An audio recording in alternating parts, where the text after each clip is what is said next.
Nossas boas-vindas. Esse é o canal da Fraternidade Espírita Caminho de Luz, trazendo mais uma oratória para que a gente possa se manter conectados mesmo virtualmente.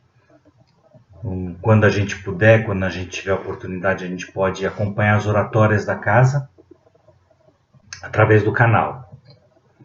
Nessa oportunidade nós vamos falar sobre o capítulo 4, Ninguém pode ver o reino de Deus se não nascer de novo. Mas antes nós vamos apenas passar alguns recados a respeito do funcionamento da casa, que está paralisada, não está tendo nenhuma visita presencial no momento, mas mantém suas atividades de doações de cestas básicas para as famílias cadastradas. Então, a recepção de alimentos não perecíveis ou roupas, mantimentos, puderem ser doados pelos voluntários. Nós estamos recebendo aos sábados, a partir das 3 horas da tarde, obedecendo todos os protocolos de saúde recomendados para esses períodos de pandemia, como o uso de máscaras, distanciamento, não aglomeração, uma pessoa de cada vez, e bastante álcool gel para que a gente diminua bastante o nosso contato nesse período. E os nossos grupos de estudo estão retomando as atividades a partir de fevereiro, em ambiente virtual. Então, os nossos estudos do Evangelho segundo o Espiritismo, dos ensinamentos de Jesus, vão dar continuidade a partir agora de fevereiro de 2021. E vamos ter os nossos reencontros de forma virtual. Então, vamos dar início à nossa oratória, mas antes nós vamos elevando o nosso pensamento em oração, para que a gente possa criar essa conexão espiritual, essa conexão de um diálogo interno, que a gente consiga sentir que a nossa comunicação está atingindo Deus nosso Pai, que nos abre a mente para esses estudos, que nos abre oportunidades para que a gente coloque os ensinamentos de Jesus em nossa vida cotidiana, que a partir de agora vamos fazer uma breve leitura a respeito de algum desses ensinamentos. E assim, vamos concentrando nossas almas numa única narrativa. Pai nosso que estais nos céus, santificado seja o vosso nome. Venha a nós o vosso reino, seja feita a vossa vontade, assim na terra como nos céus. O pão nosso de cada dia nos dai hoje. Perdoai as nossas ofensas, assim como nós perdoamos a quem nos tem ofendido. E não nos deixeis cair em tentação, mas livrai-nos de todo o mal. Que assim seja, graças a Deus e graças a Jesus. Nós estamos então no capítulo 4 do Evangelho segundo o Espiritismo. Ninguém pode ver o reino de Deus se não nascer de novo. Existem algumas leituras para esse capítulo e eu gostaria de pegar a terceira leitura, que diz: Seus discípulos então o interrogaram desta forma: Por que dizem os escribas ser preciso que antes volte Elias? Jesus lhes respondeu: É verdade que Elias há de vir e restabelecer todas as coisas, mas eu vos declaro que Elias já veio, e eles não o reconheceram e o trataram como lhes aprouve. É assim que farão sofrer o Filho do Homem. Então seus discípulos compreenderam que fora de João Batista que ele falara. Mateus, capítulo 17, versículo 10 a 13. E semelhante em Marcos, capítulo 9, de 11 a 13. Então, esses textos extraídos da Bíblia, desses evangelhos conhecidos, são alguns dos exemplos que demonstram que a reencarnação já fazia parte do conhecimento dos dogmas dos judeus. Eles tinham como dogmas esse fator, só que eles chamavam com o nome de ressurreição.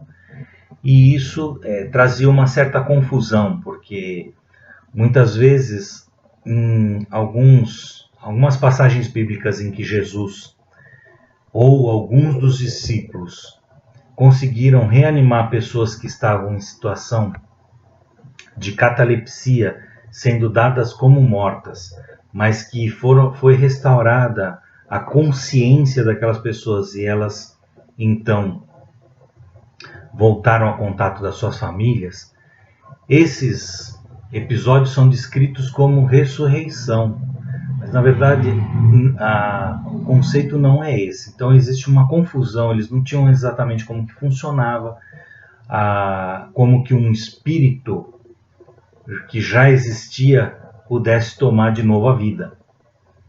Mas eles já tinham como dogma procurar traços e características de antigos profetas e indivíduos que se destacavam por sua fé. Então, em várias passagens da Bíblia, eles demonstravam que tinham uma crença no retorno ao corpo físico. No entanto, eles não haviam entendimento de que forma isso ocorria. Então, alguns desses que se destacavam, alguns desses que traziam oratórias significativas para aquele povo, para a fé deles, eles buscavam caracterizar algum profeta que eles já conheciam como forma de identificar a volta de um deles.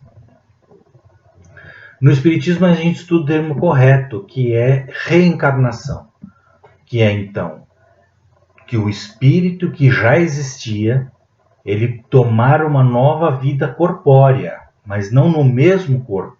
Ele passa por uma nova experiência de nascimento, em uma nova geração, em uma nova família. Essa é a experiência da reencarnação, tomar uma nova carne, mas passar por todo o processo de gestação. O espírito se liga com aquele corpo que está sendo gerado e parte para uma nova experiência encarnatória. E aí, a gente também, na leitura deste capítulo do Evangelho segundo o Espiritismo, nós chegamos na leitura que é retirada do livro de Jó, que é: quando o homem está morto, vive sempre. Acabando os dias da minha existência terrestre, esperarei, porquanto a ela voltarei de novo. Então, também extraído da Bíblia, aí no caso da primeira revelação, que é o livro de Jó, que tem 42 capítulos, é extraído também uma crença de que o homem continua vivo depois da sua existência terrestre. Ele passa por uma modificação, ele aguarda uma modificação em seu campo existencial para ele voltar de novo à vida. Então eles não sabiam como que isso se processava, mas nesse caso em Jó, capítulo 14, de 10 a 14, tem também um descritivo dessa crença que eles já tinham desde aquela época, na primeira revelação.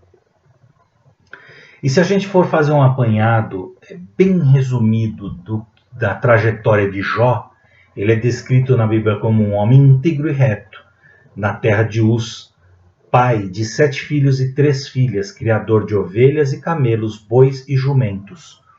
Tinha muitos servos e era tido como o mais próspero de todos do Oriente.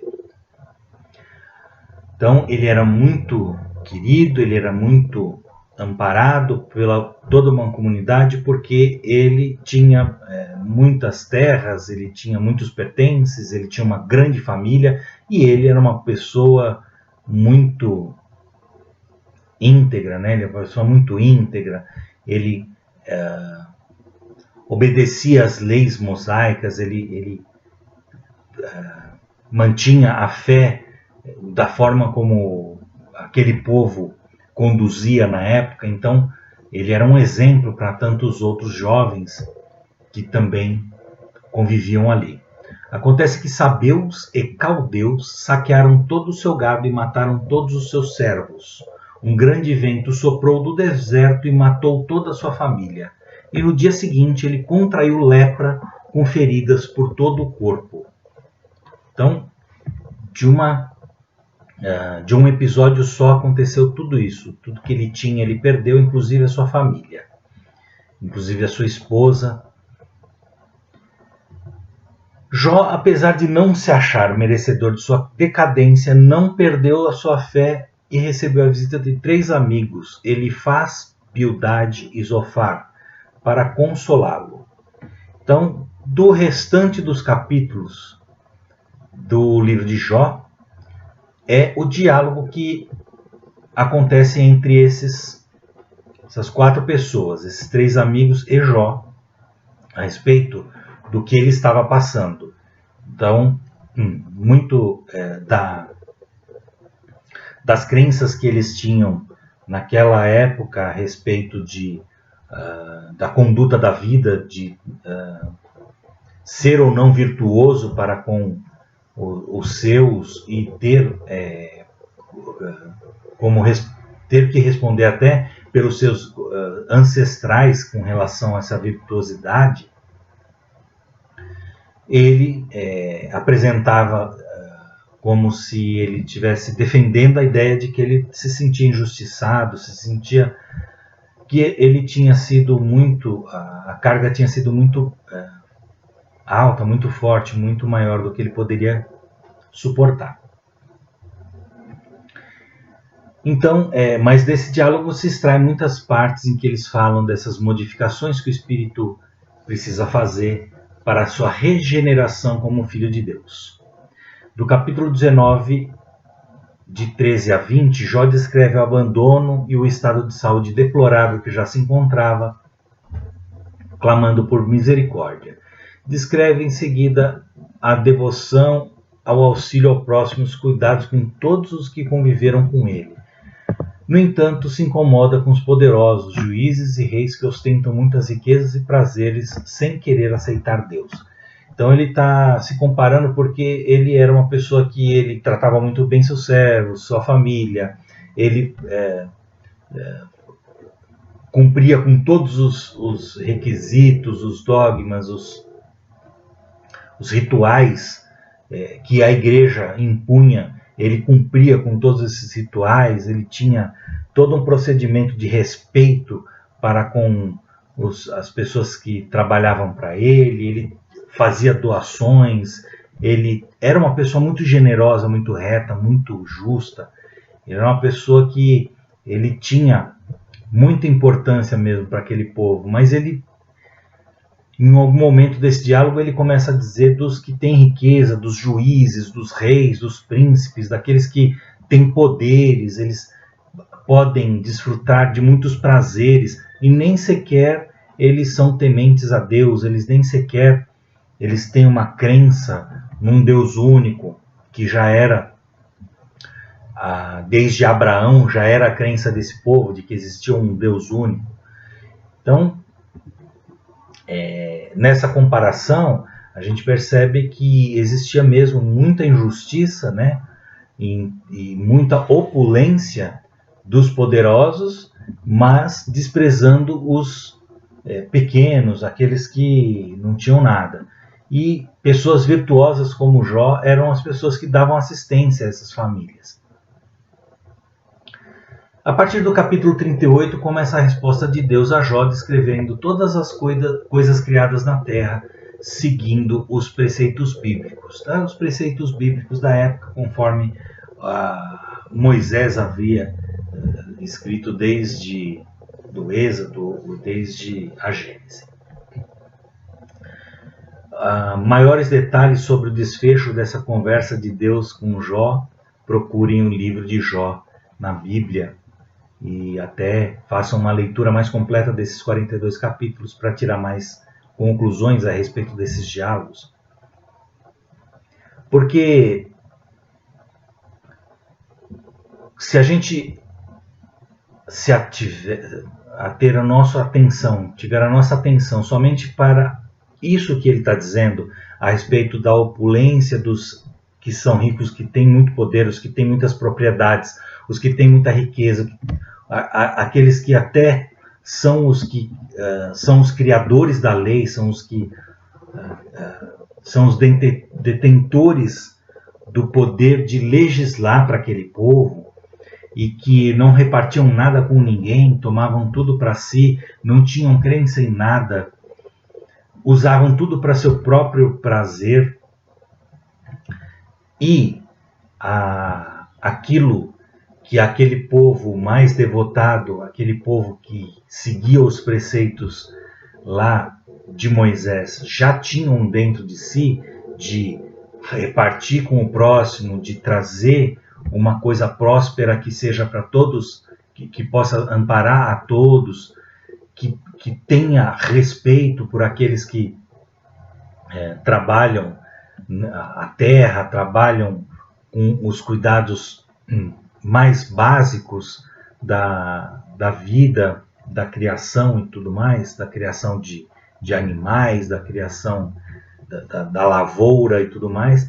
Então, as pessoas mais simples, ser assistidas em suas necessidades, esse povo que já tinha esses valores dentro de si, eles tinham muitas condutas em que eles eram generosos, muito mais generosos do que aqueles que eram muito poderosos, pensavam no seu próximo, eles pensavam nas dificuldades e eles devotavam muito agradecimento àquilo que eles tinham a Deus, porque eles tinham convicção durante esses diálogos, para quem quiser se aprofundar, fica muito claro que tanto esses amigos quanto Jó tinham muito claro que Deus poderia tirar a qualquer momento tudo o que eles tinham. Eles deviam tudo isso a Deus, porque Deus permitia que eles tivessem tudo isso. E Deus permitia porque eles tinham a sua generosidade, tinham a sua conduta de acordo com os preceitos que eles eram ensinados na época, de acordo com o que a fé deles os levava a acreditar, de acordo com as escrituras sagradas que eles seguiam. No entanto, a gente precisa, para que a gente não tenha uma leitura bíblica apenas do ponto de vista material, porque do ponto de vista material é isso que a gente tenta fazer para equilibrar as forças daqueles que estão em extrema necessidade e aqueles que estão em opulência, tendo cuidados até com o seu supérfluo, porque o básico já está garantido e aquilo que eles têm, eles poderiam estar repartindo com os demais. Mas não é assim que ocorre. Então, se a gente ficar olhando só do ponto de vista material, a gente vai ter que existem muitas injustiças e muitos conflitos em relação ao quanto exatamente deveria pertencer a um e a outro, quanto que poderia ser utilizado para o auxílio ao próximo, para que ninguém tenha que passar pela miséria para para conseguir o seu básico, aquilo da sua própria subsistência, sem falar em luxo nenhum, nem em satisfação apenas dos seus prazeres. No entanto, a gente precisa lembrar que a nossa realidade existencial não é na vida material. A nossa oportunidade reencarnatória, ela é muito rápida, ela é muito curta, passa muito depressa. E isso também é uma reflexão que passa por esses livros, por esse diálogo do livro de Jó, em que eles falam, realmente a vida é muito curta, passa tudo muito rápido. Não é possível que o espírito seja só isso. Não é possível que o homem faça tudo o que faz e em pouco tempo ele vira nada. Então essa já era a reflexão que eles tinham. O espírito, ele tem que ter uma continuidade, ele tem que ter alguma coisa maior que ele busca. E é nesse sentido que o apego ao discurso de Jó apenas pelo plano material, ele se faz um tanto pequeno, um tanto resumido. A nossa visão de vida espiritual, ela nos traz amplia um pouco mais o nosso entendimento, a nossa reflexão a respeito dos aspectos de justiça que Deus nos concede. Então,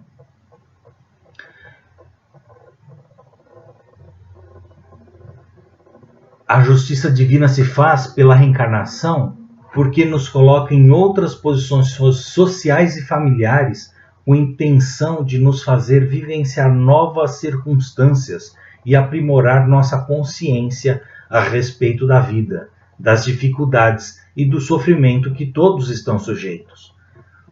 Então, a reencarnação, ela nos coloca em posicionamentos diferentes e ela nos faz ter visão tanto culturais, quanto familiares, quanto de credos mesmo, que nos desafiam a procurar sempre equilibrar as forças de forma que todos possam usufruir da vida encarnada com as mesmas oportunidades, ou pelo menos uma oportunidade mais equilibrada de seguir com o seu aperfeiçoamento espiritual.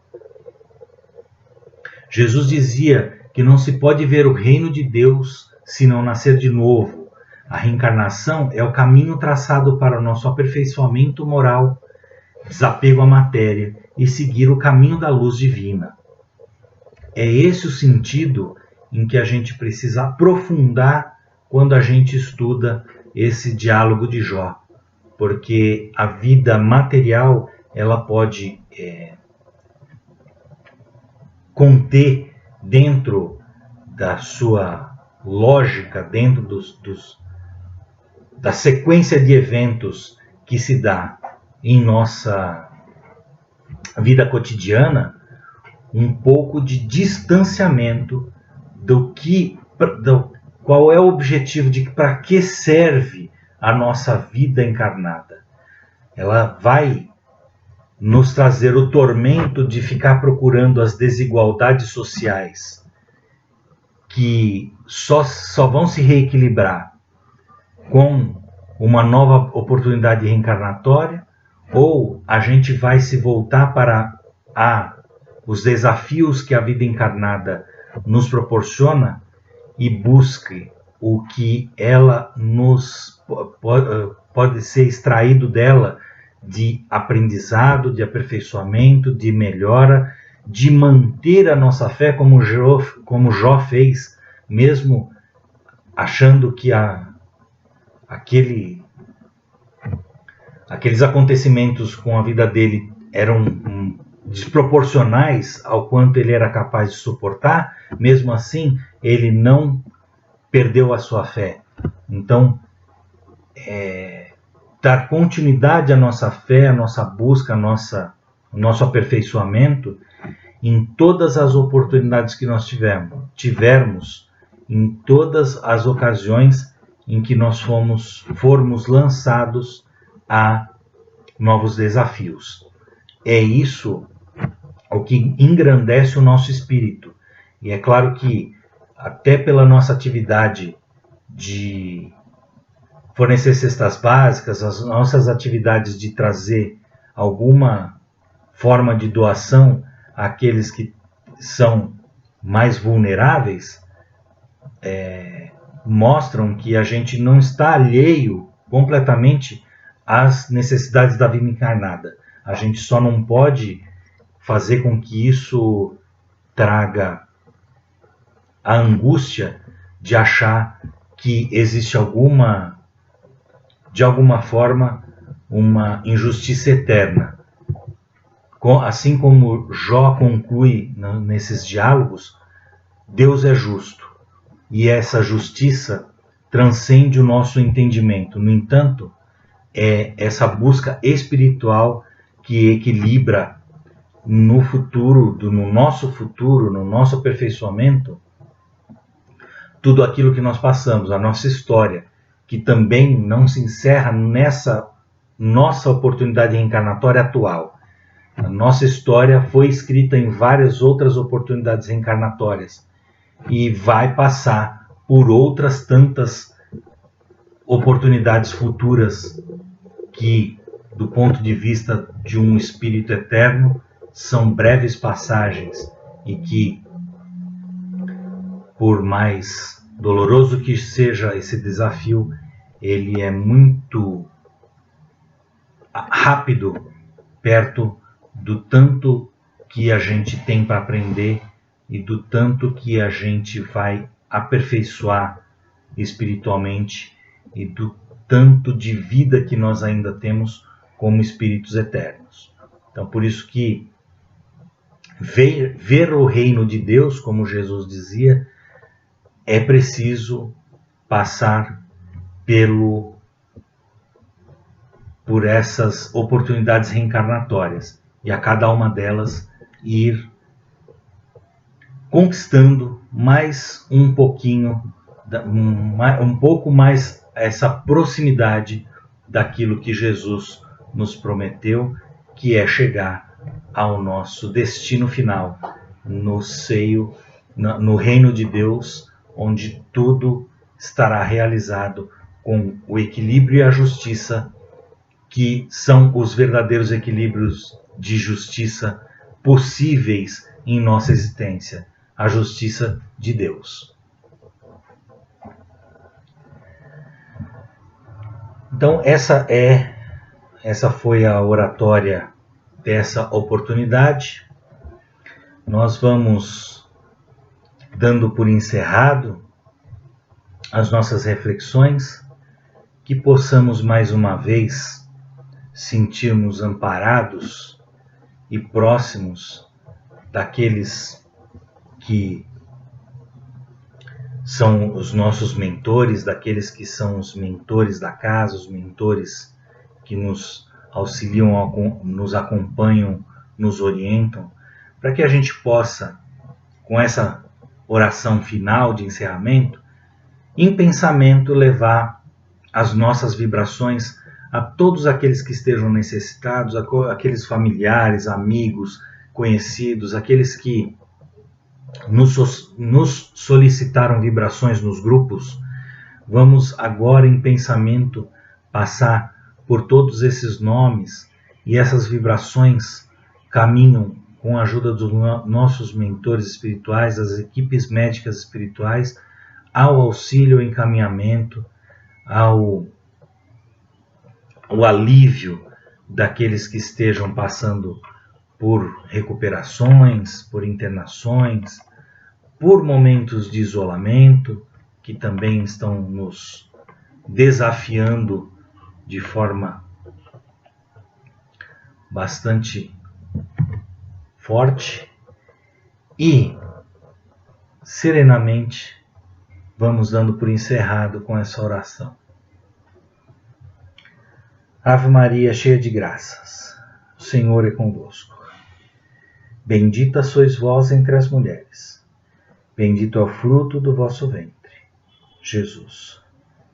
Santa Maria, Mãe de Jesus, rogai por nós, necessitados, agora e na hora de nossa libertação.